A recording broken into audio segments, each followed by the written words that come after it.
Good morning, everybody. And once again, thank you for attending NX University virtual sessions here with us today. My name is Michael Pinto, and I'm going to be presenting what's new in NX 1980 design and CAD topics.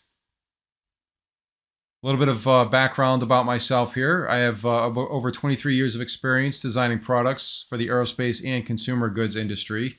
I have worked for companies such as Pratt & Whitney as well as Nike. And my expertise in the NX software is going to be in the 3D modeling applications, advanced surfacing and freeform modeling, assemblies, drafting, and many other different topics related to the software. Additionally, I do have expertise with the KeyShot software, which is a 3D photorealistic rendering software. So taking a quick look at our contents of this portion of the presentation, we'll be taking a look at the feature modeling enhancements. With those enhancements, we'll also be looking at some new features with the software, as well as the sketch tool, some enhancements with that sketch tool, the synchronous modeling, measure tool, and then we'll wrap it up with the drafting topic and enhancements related to our drafting topic. So without further ado, let's go ahead and begin. All right, starting off, we'll begin with the feature modeling topic here. The first item we'll look at related to feature modeling enhancements is going to be pattern enhancements in the software. So Siemens has updated the pattern feature enhancements to facilitate easy pattern modifications here. This is going to allow for improved flexibility and performance options with multiple pattern types. It's going to enable the user to convert simple or variational methods to single, so you can go back and forth between those different methods now very easily if you need to do that. With these different patterning methods, if you're unfamiliar with the variational, simple, or single, the variational type patterns are going to be your more complex pattern types in the software. When you do create these variational patterns, it's going to create multiple features or instances in the part navigator tree, and this is going to allow you to create or clock some of those instances out of the pattern, or create more complex patterns inside your feature or your parts. With the simple or single methods here, this is going to be able to create a single feature in the part navigator. The single feature is going to be a lighter weight feature in your parts. So if you imagine you have a simpler pattern, you don't need to have more complexity in that pattern, or you know that pattern is going to be a simple pattern of maybe 4 or 5 holes on the part, but those particular patterns that you're generating aren't going to be or need to be a complex type pattern, we can go ahead and change that to a single or simple method here for your patterns. So the benefit is that's a lighter weight type of feature inside the part navigator. And you can imagine when you have multiple patterns on your parts, if you want to go ahead and create a single type pattern, it's going to be a lighter weight part overall. And if you update the parents, in the example image here, you can see we have a sheet metal part in the top right corner there with a series of holes in it. And if you update the parent surface there, that's going to be able to update the pattern much more easily and faster because it is a single type or simple type pattern. But if you do have more complex patterns and you want to quickly go back in and change the method for the pattern method, we can now do that with this enhancement. We can double click on that feature, go into the settings, go down to the pattern method, hit the drop down menu and choose the variational or the simple or single options now after the feature is created. With that being said, the pattern feature warning pop-ups you can see down in the bottom right hand corner here. Before this enhancement was made, if you tried to do that, when that pattern was already created as variational, you did not have the option to go back in and change the method. You would receive these warning messages letting you know that you can't change or go back to a simple from a variational and vice versa there. But now, because we can do this, we no longer see these warning messages. All right, so here's a quick demo I'm going to run through. As you can see, the multiple features created for pattern instances. Of course, this is a variational type pattern and it creates every instance in the feature tree. If we want to edit that feature, we can quickly go into the dialog box and we can change the method here by choosing the drop-down list. We can change quickly to a single method, select OK, and you can see the pattern is updated instantaneously because this is a lighter weight pattern. So a single feature will be created in your feature tree, as you can see over on the left. If we double click on that pattern, we can go back in once again and we can quickly change the method back to a variational type pattern. And then we select OK here. You're going to be able to see every one of those instances needs to be regenerated or recreated with that variational type of pattern. This is a heavier feature inside the part navigator. It is going to create an instance inside the part navigator for every one of those holes that was just generated. Additionally, you'll notice the pattern geometry on the part takes longer to generate. So the benefit of using the single method is going to create a single feature in the part navigator. It's a lighter weight feature. I'm going to be able to create just a single feature in that tree. All right, the next feature modeling enhancements, or I should say new features, we're going to look at here inside the feature modeling topic. We're going to talk about support for non-manifold wireframe inputs to create manifold solid geometry now. So there's two features here we're going to talk about. The first one will be the new contour rib and tube lattice commands. So these two commands accept non-manifold wireframe inputs and automatically generate manifold solid geometry output in a single operation. What we're talking about when we talk about this manifold or solid geometry, if you ever tried to create an extruded body from single 2D curves, whether they're planar or 3D type curves, you might have seen in the past an error message that pops up saying that the software cannot create the feature because the feature would generate non-manifold geometry. So you will no longer see this condition, and these two feature types, you will not experience that condition. So the first one we're going to talk about is the contour rib. And this contour rib feature is going to allow you to use normal or vector-based extrusion of non-manifold wire geometry items here. Distance and thickness parameters will allow you to control those items. And you can also use symmetric and up to body options as well with this feature. The second item we'll look at is the tube lattice structure. Rod and node sizing is going to allow you to control the different rods generated through those 2D curves, as well as the nodes or transition zones can be controlled as well. These are fully associative to changes in inputs, and these will be fully associative in your part navigator. Both are available as nodes in the NX algorithmic modeling application as well. So our first item we will look at here is going to be a demo of the contour rib feature creation process. So you'll see how easy it is to create a rib feature utilizing a series of non-manifold curves from a sketch feature to create the solid manifold contour rib feature.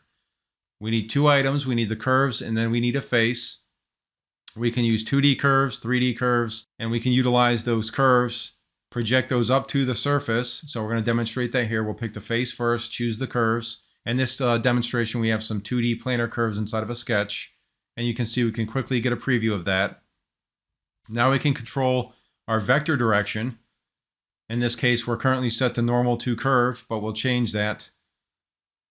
And you can see that takes place. And you can see that geometry update very quickly. Next, we can take a look at some of the parameters we can control here in this feature. We can control the height. So there's our contour rib height adjusted to a value of 1/2 inch. And we can also control the thickness of those ribs as well here with this feature. And you can see we can quickly make an adjustment here to 0.25. And we can see that geometry update according to those changes. So very easily you can adjust your vector, your projection direction for those curves onto the surface, as well as the height and thickness of those contour ribs. So once we exit the feature, we'll make some modifications to the underlying 2D curves. So we'll jump back into the sketch here. And you can see the curve does have a pattern inside of it. This sketch does, I should say. And we can quickly adjust those values. Now, when you're inside the sketch tool here, you do need to make sure you relax some dimensions. So I do have some controlling dimensions up above. We're going to go ahead and relax those really quickly. Once we relax those, we can update the pitch angle and adjust our pattern here. Once the pattern has been updated, we can go ahead and finish out of our sketch.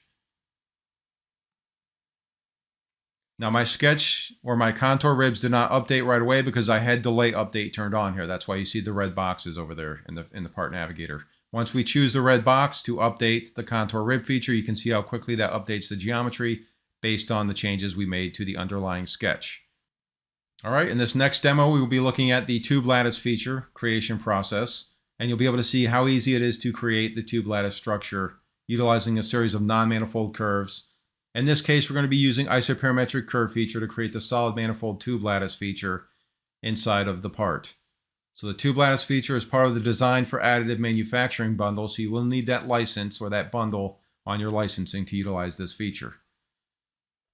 First, you'll need to select the curves to generate the lattice structure along. So we're going to use these isoperimetric curves. So once we select those, you will immediately see a preview of the geometry generated based on those curves chosen. We can control the node size. The node size is going to be the region where the curves or the 2D curves have an intersection, and that is the node size we're talking about here, that location. Next, we'll talk about the rod size. The rod size is going to be the cross-sectional shape that is swept along the curves that were chosen, and we can control that value as well. So I'm going to go ahead and move ahead and bump these sizes up just so it's easier to see those. So we'll bump those up to 1 inch each. And then we'll take a look at another area or another item we can control with these types of tube lattice structures. So you'll see the fall-off distance. The fall-off distance is going to be the transition zone from the rod sizes and when the rod sizes flow into the node.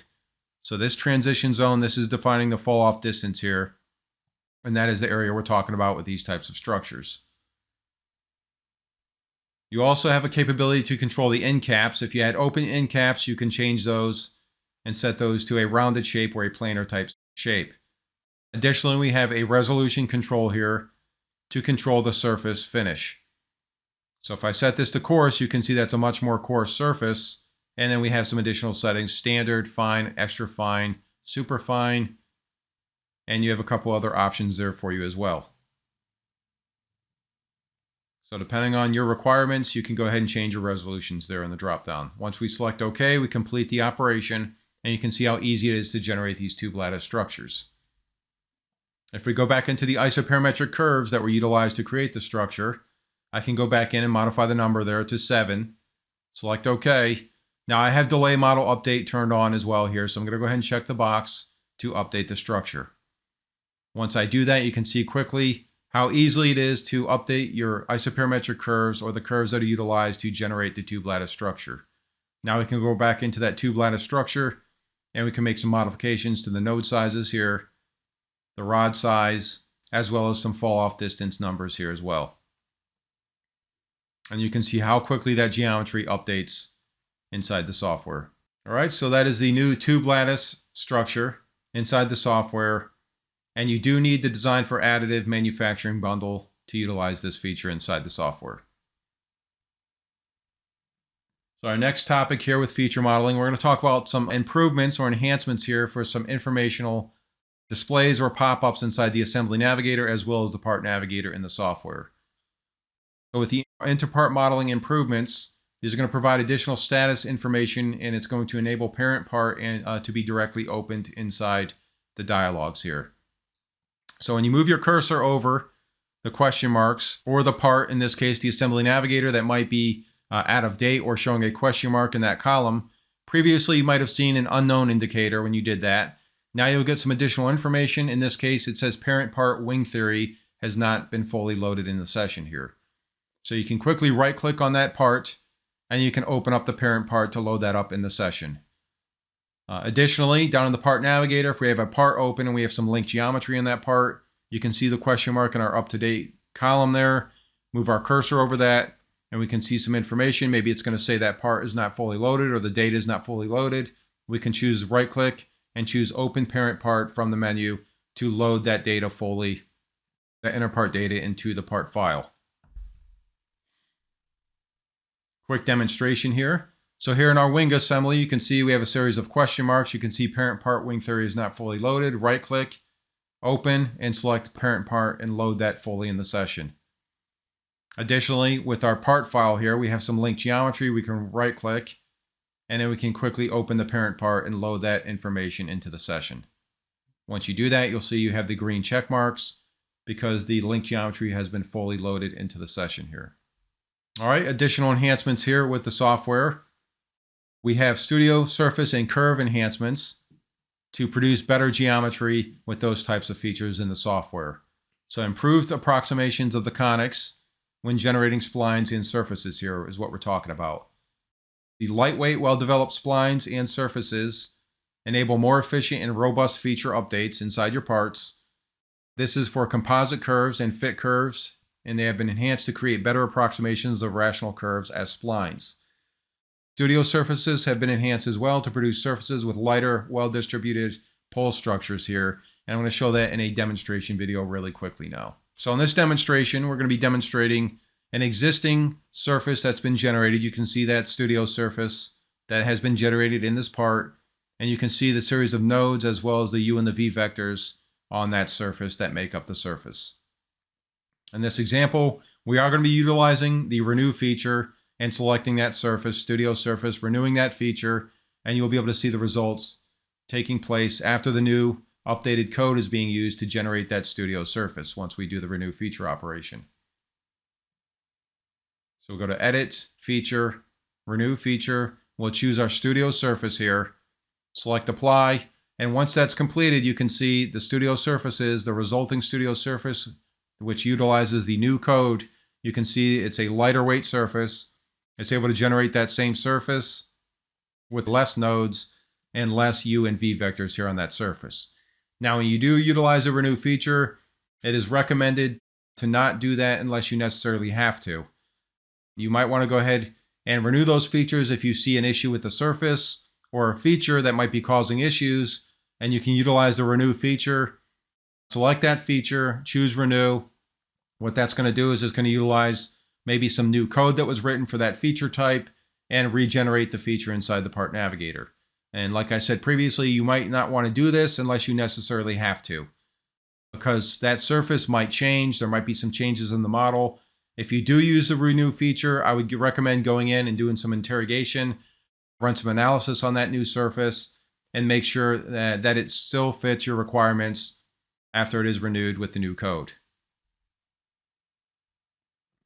Additional feature modeling improvements here. Improve styling, surface creation, accuracy, and editability enhancements here with these types of surfaces.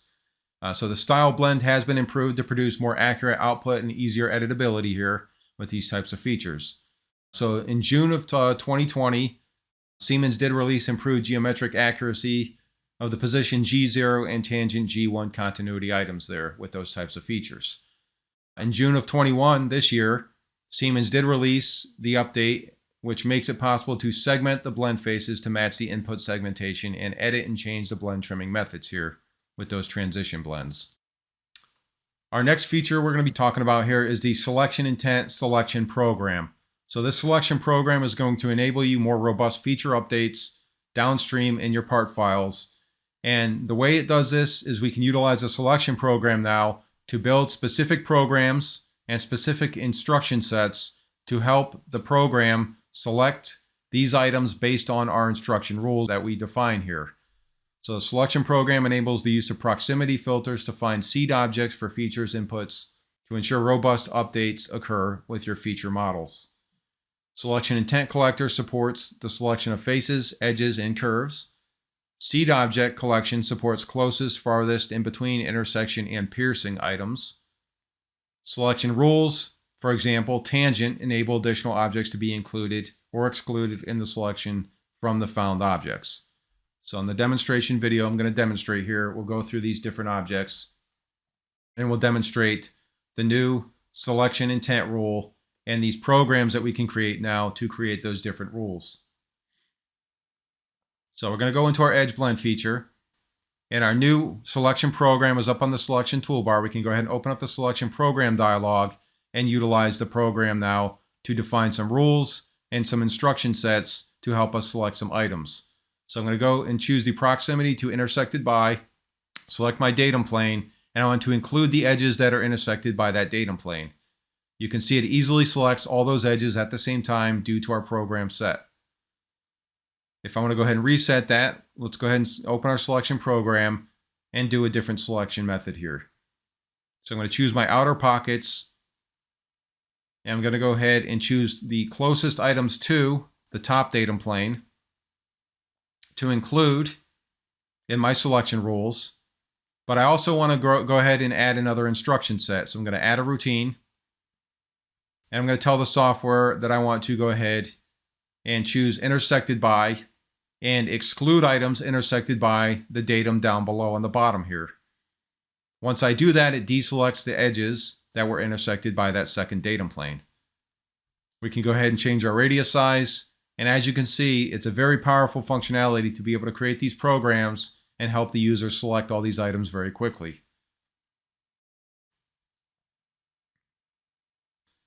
I do want to mention these programs are embedded into the feature. So if I go back in and edit the edge blend, that program we just defined to select all those edges is embedded inside the feature. If I double click on the edge blend, I can go back in, I can go into the program rules, and I can remove, add, or create different rules depending on what my requirements are to be able to select different edges for that feature type. All right, the next topic we'll talk about now is going to be the sketch topic. So in the sketch topic, the first item we'll discuss here is the horizontal reference has been reintroduced to support customer workflows. So if you look at the toolbar or the dialog box to create a sketch, when you begin creating these sketches, you can see under the orientation category, the orientation selection option for horizontal reference has been reintroduced into the software. This was removed, and it is back by popular demand due to customer demands, because this is an item that was used in many customers' workflows. So that has been reintroduced into this Create Sketch dialog box, and you can open up the orientation section of the dialog and choose to select your own horizontal reference, as opposed to having the software predetermine a horizontal reference based on the work coordinate system. Now, this is available in the advanced role, so if you have a different role activated in your software, make sure you choose the advanced role or have this shown inside the Create Sketch dialog. So I'm going to quickly demonstrate the sketch, and the orientation option here has been reintroduced in the sketch dialog box. So we're going to go ahead and select the datum. As you can see, the x-axis or the red axis there is oriented based on our work coordinate system. If I want to be able to utilize an edge, I can go and select a horizontal reference here and manually select an edge now. Once I do that, you can see my red vector or my x-axis has been oriented based on the horizontal reference item that was chosen there. All right, the next item in the sketch topic we're going to cover here is scaling sketch performance improvements based on sketch size. So with these enhancements, Siemens has introduced or created the sketch work region, and the sketch work region is going to be used to explicitly define a portion of the sketch as the active set while fixing excluded geometry to improve the performance when you work in these types of complex sketches. This allows you to quickly define an area that you might want to focus on when you work in these regions. And it's going to allow you to focus on that area inside the sketch and make it much more robust or much more easier to edit that area of the sketch. And when you do activate a work region inside your sketch, you will notice that work region will become more prominent. It's going to have darker lines. And you will see everything else that is outside of the work region will be in a faded appearance there, as indicated in the image over in the lower right-hand corner here. So this will give you the ability to add curves, points, and references to work from or add to the work region. Relation finding only occurs within the work region. Ability to add boundary objects to the work region for relation finding outside of that work region. And then we have what's called far-end geometry. Far-end geometry is automatically included as a boundary object. So far-end geometry refers to if a dimension is pointing or attached to an item outside of the work region, the software recognizes that, and it's going to allow the user to control that dimension and be able to control the sketches inside the work region, that geometry inside the work region, and drive that based on the dimension connected to a far end or an item outside of that work region. So I'm going to go ahead and demonstrate this now. So the work region is going to be found under the options here inside of our sketch interface. So go to the options and you want to choose work region. So here's our work region dialog box. We need to select. So I'm going to go ahead and box around an area of the sketch that I want to focus on and add those curves to my work region here. You can see the items inside the work region. They're in that darker shade or more prominent color, and everything outside the work region has that faded appearance to it or lighter appearance to it. So we'll make some quick modifications to this portion of our sketch. Once we do that, and we want to reactivate the entire sketch, we need to open up our work region dialog, choose entire sketch here to reactivate the entire sketch and make that selectable again, and then select OK on the dialog box. Once we do that, all of these sketch curves are reactivated and we can go ahead and work with every sketch curve. If I want to go back into the work region and focus on another area, I can box around some additional curves here in the center. And you can also pick items individually if you need to. So you do not have to use the rectangle or the lasso tool. You can pick items individually if you would like to. Now you can see here's our far end item, which is this dimension, and it does pick up on items outside of the work region. So this dimension references an edge or a curve outside of our work region, and we can still interact with that dimension and quickly make modifications to our sketch and the items inside the work region. So if I go back up to my options, go back into the work region, I'll reactivate the entire sketch, select OK, and everything is available to be selected once again here. We'll go back in and focus on another area down in the lower corner here. And we'll begin to discuss the region boundary items or boundary items and how to designate those items with the work region dialog box.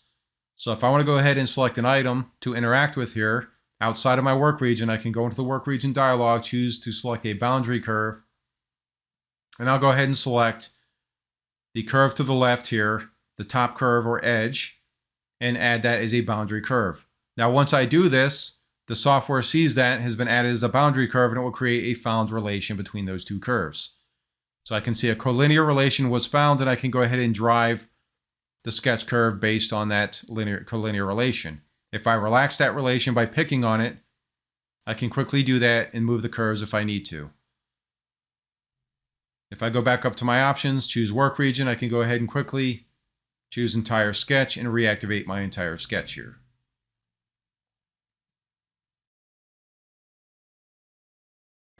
So our next topic here is going to be the synchronous modeling topic.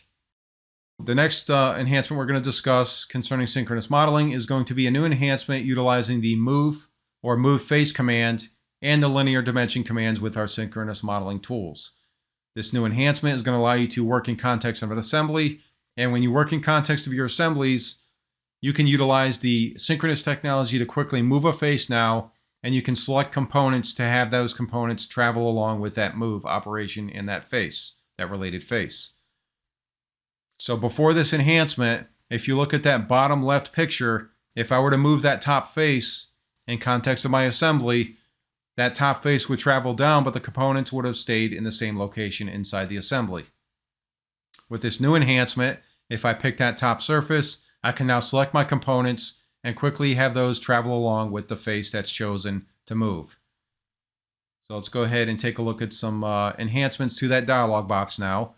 So with this new operation, if you go in to create these move face features with your synchronous technology, you are going to be seeing that new component section in the dialog box.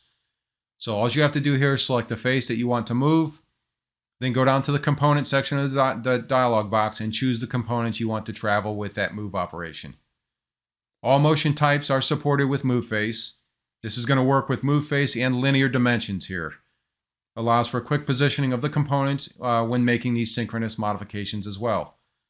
So this is great for early design studies and conceptual design inside the context of assemblies here. So a quick demonstration. So here's our familiar sheet metal part, and let's go ahead and utilize the move operation with our synchronous tools. So I'm going to pick the top face of these tabs. So these are the tabs or the surfaces we want to go ahead and move with our move operation. And now I need to go ahead and select some components. So I'm going to choose the select component option and pick the components that I want to travel with that tab or those tab faces when I make the move. So I'll pick a couple of components here and the corresponding components on the other side as well. And now I'm going to go ahead and select the arrowhead and drag the surfaces down. And as I do that with the preview, you can see the components moving along with those faces as we move those with synchronous technology. Once I do that, I'll select OK, and you can quickly see all of our components have moved along with those faces.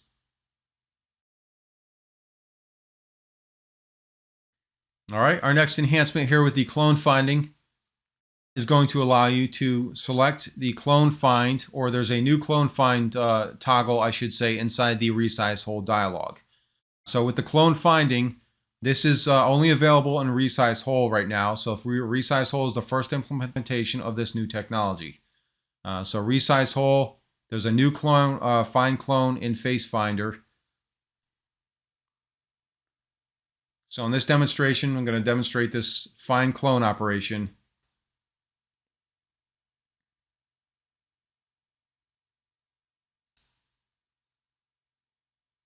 All right, so under the More drop down on my Synchronous Technology tools here, I'm going to go into the Resize Hole feature, open that up. And you can see there's my Find Clone toggle.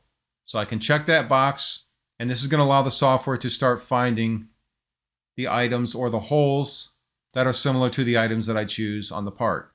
So if I pick this hole here, once I select this hole and you look in the Found category or section of that dialog box, you have a couple of additional options you can toggle on and off here. So if I select the common face, you'll see additional holes that have been chosen. So common face is going to look for common holes, and those are going to be selected on the part. Additionally, there's a hole clone option here, and I can choose that, and it's going to find holes that are identical and select those on the part. So let's go ahead and deselect those and take a look at some additional options here. So Find Clone is still activated. I'm going to select additional hole here. So I'm going to pick a different hole on my part this time. Once I do that, you can see I have additional options. And in this case, I have a pattern that was found by the software. Once I check that, it's going to select the 3 holes that were in that pattern. I can go ahead and select the common face as well as the hole clones, and it's going to continue to select holes automatically for the user here. Once I do that, we can make our hole diameter modifications. So let's go ahead and modify the size of those holes inside the dialog box. So once I change this value here, it's going to modify all the holes that are selected and that have been found by the Synchronous tool.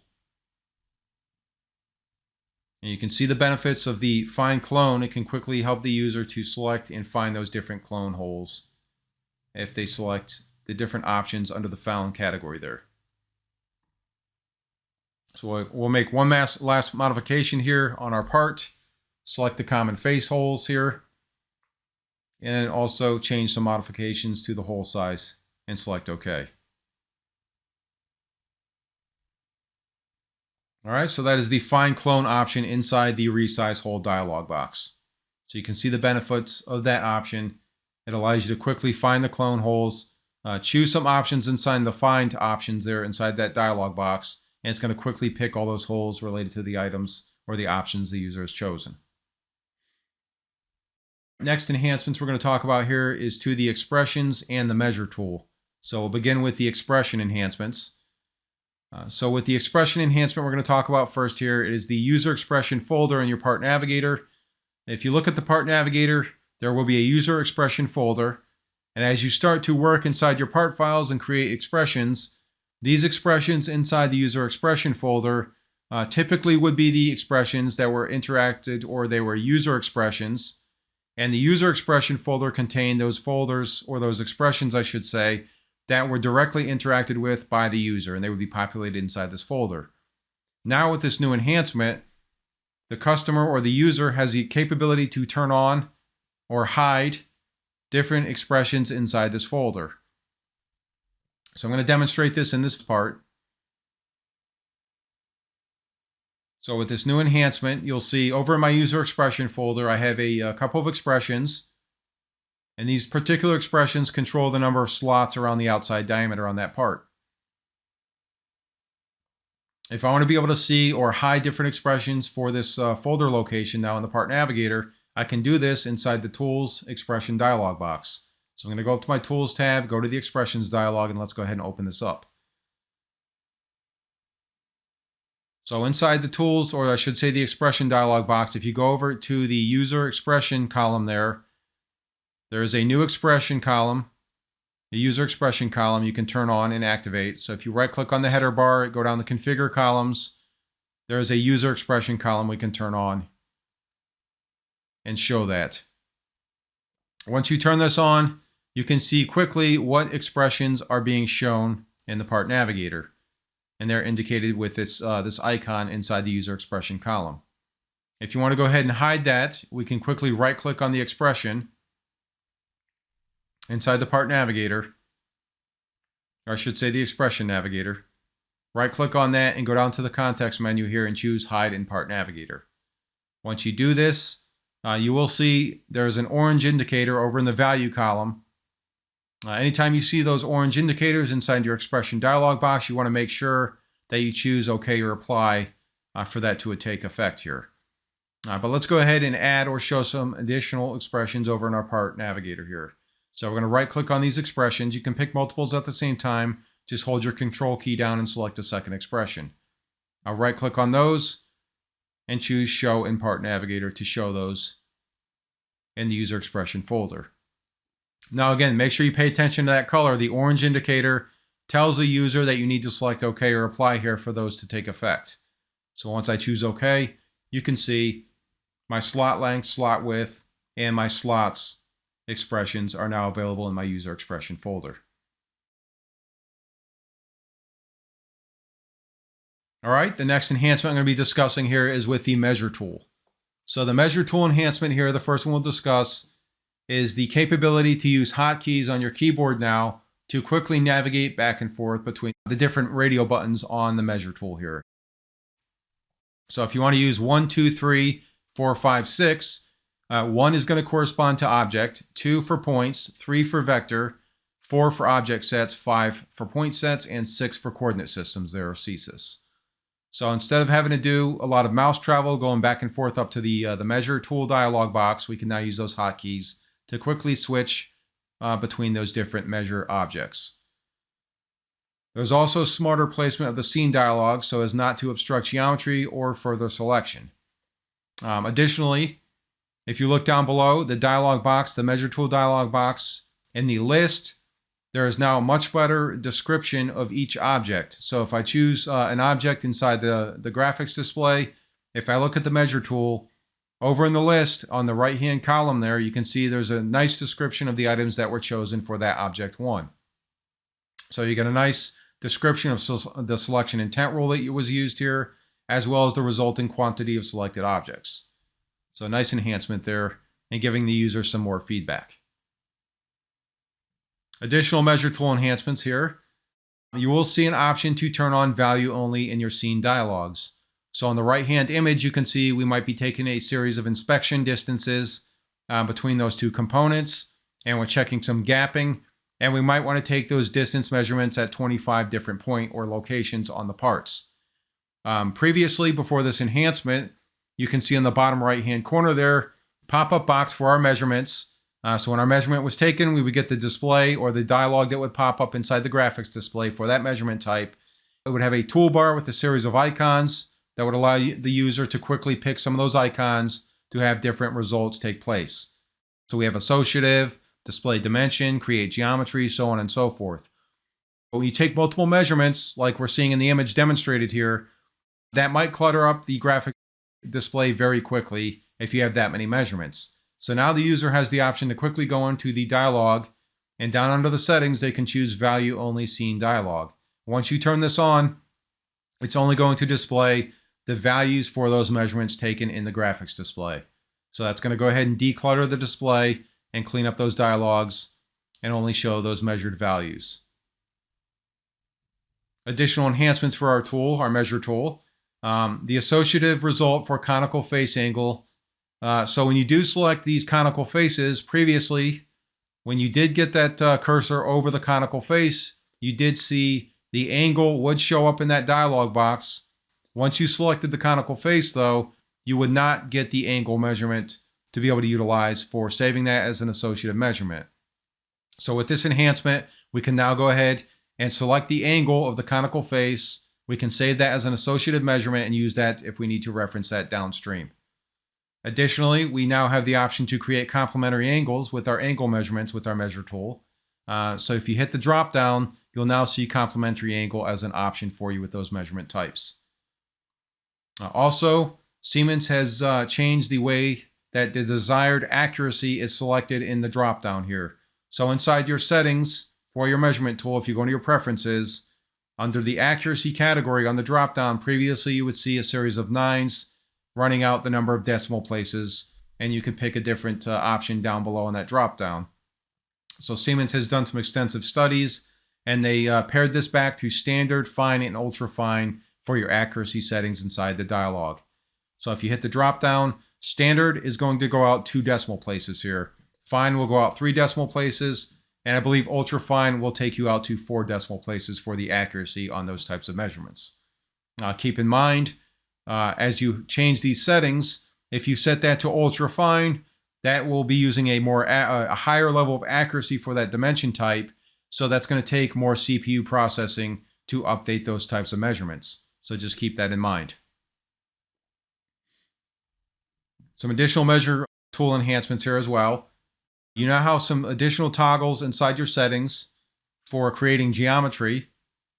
So before this setting was there inside your dialog box on your measure tool, if you wanted to create geometry on those parts, you would have to go ahead, for those measurements I should say, you would have to go ahead and individually select the circle, the blue circle with the line underneath it there, that icon. You would select that on the measure inside the toolbar there to create the geometry for that measurement. If I were to take multiple measurements at the same time in that same measure feature, I would have to select each one of those individually, but now I can go ahead and choose to create geometry at the same time for all of those measurements by toggling the Create Geometry under the Settings dialog there. Additionally, we now have controls to show what we want to inside the pop-up dialog measurements there. So on those toolbars, we can go ahead and show and hide different icons depending on our workflows and if we use those different icons or don't use those icons very frequently. All right, next we'll talk about drafting here to wrap up our enhancements with NX 1980. So with the drafting enhancements, you now have the capability to control the origin alignment on all of your different types of notes here. So the definition is now done in preferences or customer defaults. So more than the note command, all annotation commands are supported here. So with the origin, we're talking about the origin location that controls the origin for those types of notes. So in this case, we have note. This is utilized on notes, surface finish, datum feature symbols, feature control frames, as well as those general note types on your drawings. This enhancement here is going to be talking about our note dialog box. So this is a very powerful and a much improved note dialog box with this enhancement in the software. So with the note dialog box, now what you see is what you get. As you're creating your text inside the text input field there, you can see in the demonstration image here, we have colored text, we have underlined text. So everything that you put inside the note or the text input field is going to be what you see. We can quickly select text inside that dialog. You'll get your context menu that pops up. We can quickly change the color of that text. We can change the underline, the overline. If there was some fractions in there, we can highlight the fraction and quickly change the format of the fraction with the fraction dropdown. We can also quickly add symbols to our note with the dropdown there as well. Additionally, when you do create these drafting notes inside your drawings, once you activate the note dialog, you will be introduced with a new toolbar that's going to open up on your ribbon bar, and this is going to have all your dedicated note tools available to you to quickly access. So this toolbar takes all those tool options and makes those very easy to use and access, and it removes those from the note dialog box to clean that up as well. So the power of this is you can easily see and recognize the items you want to select from the toolbar. The biggest enhancement here for me, in my opinion, would be the feature control frames. If you remember in the past, utilizing these feature control frames or trying to generate those with your notes, you would utilize the feature control frame tools down below inside the note dialog. And as you started to pick those different symbols, inside the note or text input field, it would generate a series of notes and symbols or numbers and letters to generate those feature control frames. Well, if you recognize in the past, if you wanted to go back in and quickly update the feature control frames, make some modifications to those, it could be quite challenging. Now we can utilize the feature control frame, and that's going to go ahead and open up a dedicated dialog box to work with those feature control frames. You can use drop-down menus to modify your datum planes, add your modifiers, and change your different feature control frames and build those out. Once you do that, it's going to embed the feature control frame inside the note dialog box. And if you ever need to go back in and edit the feature control frame, all you have to do is double click on the feature control frame, and it's going to reopen the dedicated feature control frame dialog box, and you can quickly make your adjustments there and update that and have that re-embedded into your notes. So a lot of great enhancements there with the note tool as well.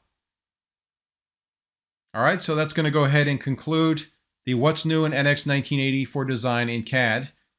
Just a quick recap here. We talked about some feature modeling enhancements here, a couple of new features inside the feature modeling as well. We took a look at our sketch enhancements there, synchronous modeling enhancements, the measure tool enhancements, as well as the drafting enhancements with the what's new in NX 1980 design and CAD topic here. So thank you for listening. And up next, we're going to have what's new in NX manufacturing, presented by my colleague, John Vincent.